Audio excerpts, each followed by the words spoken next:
G'day all, I'm Graham Sanders and I live at Townsville, North Queensland. That's where latitude 19 crosses the east coast of Australia. I'm doing a management series with the local species Tetragonula Hocking's eye. Well, it's the 1st of January 2017, early morning, time for another update. Over the last month, the wet has not arrived. In fact, Townsville didn't receive hardly any rain, and in fact it's been the driest year on record. But temperatures at the moment are about 32 to 33, about 25, 26 at night. Humidity's way up, and that's because the monsoon trough is coming and we're starting to see the wet build up, what we call the build up here in the north. However, for our poor buzzy bees, they've gone through yet another month of no rain and therefore low food supplies and therefore slight problems. When I say slight problems, if you've only got 1 or 2 hives as per the natural density of native bees, it's not a problem. Their food reserves in here are more than ample to deal with that. When you've got quite a few hives in a confined area like I have, well, these bees can't gather the necessary resources, even in a drought, to sustain themselves. So over the last month, I've rescued about half a dozen hives from various houses and collected a lot of pollen. And what I've done with the bees in my yard is I've fed them pollen. Now, it's no big deal. You just put the pollen near the entrance, just put a blob, about a tablespoon there, and the bees come out and they'll clean it up in about a day or two. Not fast workers, but they do clean it up. And it's okay to feed your bees in these sort of situations. Now, again, I'll stress, if you have only 1 or 2 hives, you probably don't need it. But in a much higher density where their food resources, everybody talks about that they only forage about 500 metres. That's wrong. They go up to 1 kilometre foraging. And in that radius, there's all my hives in this yard, plus all the wild hives out there as well. So you can imagine that they don't have a lot of resources to go for. Okay. We had a couple of heat waves come through during December. 38, 39 degrees all day and about 28 at night. I was worried whether this foam hive would stack up and stand up to the heat, whether it would cook the bees. Well, it's certainly still alive and functioning and going well. In terms of December, I had another colonising swarm come in and I captured that. But all because you capture a swarm doesn't mean they stay. 2 days later, I lost the swarm. They found a better home and went to that. I suspect they found a weaker hive with more stores in it and said, bugger this, we're not going to build in here. We'll raid another hive and take it over instead. But it's time to actually rip open a hive and have a look. So in December, it's a matter for me up here of just monitoring the hives. I've been doing rescues, giving away bees to people, and more importantly, feeding my hives when the need arises. But I think it's time to have a poke around in here because this hive I need to have a look at. Now, this hive I modified. Remember, this is a plastic hive in a foam box. One of the modifications was I put a 1 mil gap around the outside to help with air ventilation. It seems to have worked because these hives aren't dead. In fact, this hive's still thriving and everything going well. But before we go any further, I've got to rip this open and have a look. So let's see whether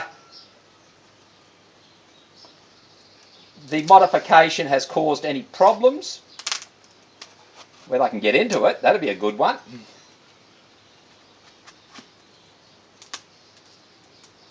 Well, it's lifting. Okay, so they have gummed it down, but we knew that anyway. Oh, here we go.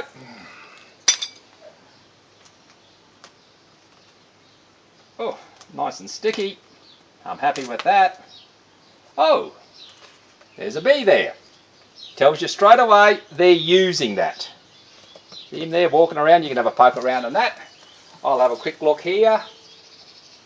Oh yeah, another bee up the top. And they haven't gummed it up as much as I thought. In fact, the gap is still nice and open. So there you go. The bees have got no trouble with that gap. In fact, they're using it to vent the hive by the looks of it, because they've got guard bees at the vent hole, which is here, if you remember correctly from previous videos. If you haven't, there's a gap around here, hole in the plastic hive, and they're venting out through here a little gap. But we've got to get into this now. This will be interesting, because this will be all gummed up to hell. So we'll just cut down there a bit. See about here. Oops.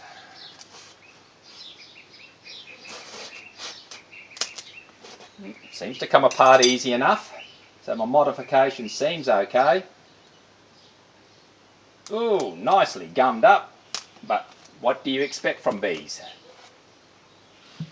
Okay, it's come loose. Oh, look at that. So, the gap to allow around access to this hive is not a problem.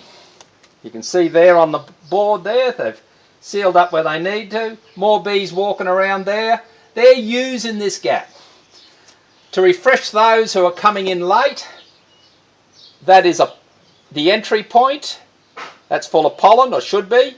There are 2 honey supers face to face for more store, 3 brood chambers, and there's a vent hole at the back of here into this gap to allow air to circulate, and these are honey supers. Well, I'm going to lift off this many honey supers to see what I can see. Let's see whether I can get them off. Ooh, gooey, tight. Can't seem to get that. I get the top one off. That's fine. I wonder if I should use my fingy. We'll see on this. Oh, there we go. I just got to be a bit more, what's the term? Braver. Now we're getting it. Ah, here we go. So, let's lift off all the honey supers in one hit. No bees underneath, no. We'll look at those later, because I want to look at the brood chamber and see what it's like. Okay, just put you on pause. I'm going to need a couple of gear like a torch. Oh, shit.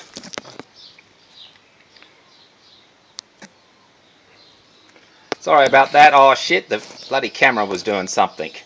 Anyway, we've got it off there. We'll have a look. Oops. It's a bit rude of me. I should pause it, shouldn't I? You buggers don't want to sit there and wait for me to come back. Where's pause? There we are. Okay, back again. Hang on, better make sure that's set up right. Yeah, you can see that.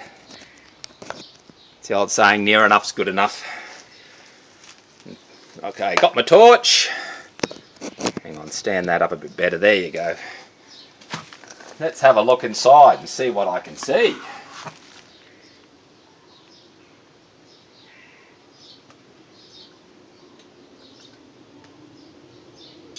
Oh, a good mass of brood.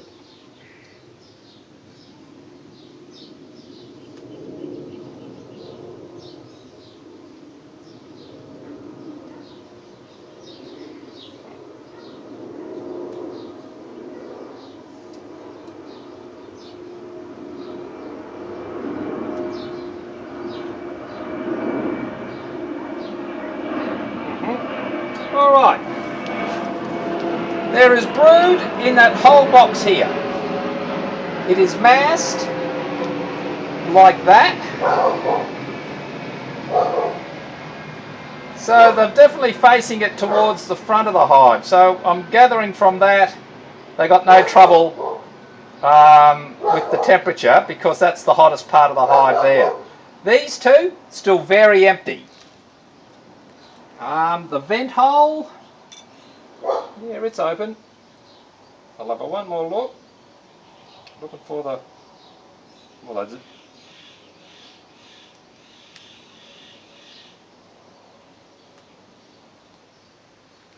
I personally reckon this hive is like a lot of the weaker hives, suffering from lack of pollen, so that extra pollen would have helped. So overall, brood about that thick in the bottom there. Hive is very much alive, going well. Happy with that. Before I put this on, let's see what they're doing in the honey pots, if anything. Well, just rip off the bottom one. That'll be the more than likely one that'll have signs of life. And that's the honey pot there, as you can see. A little bit of propolis, we'll stuck that back down like that. They haven't filled it yet. So this hive's just going steady. Oh, I wouldn't say it's thriving, but it's okay. I'm still happy with the results.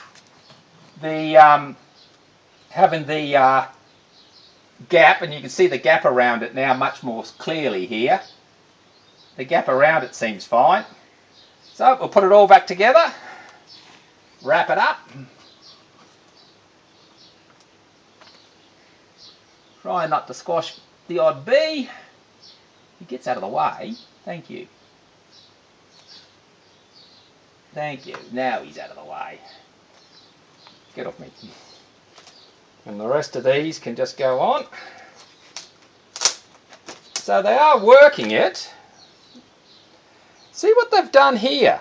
They've plugged up the top trays. In other words, they've felt that they only need to fill up some of these trays. And obviously this second tray below, they've filled up and then plugged. See there? But at the moment, it's got brood, it's alive, it's a well.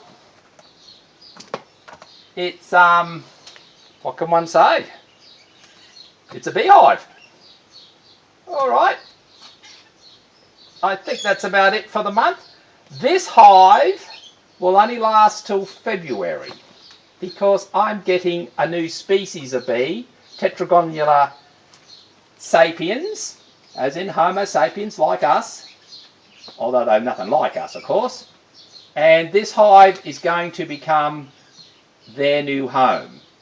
More on that in a new series on a new species of bee. So there you go, everything's okay, wet season's due to arrive. I expect this hive to explode, all other hives to fully recover, and life will be sweet.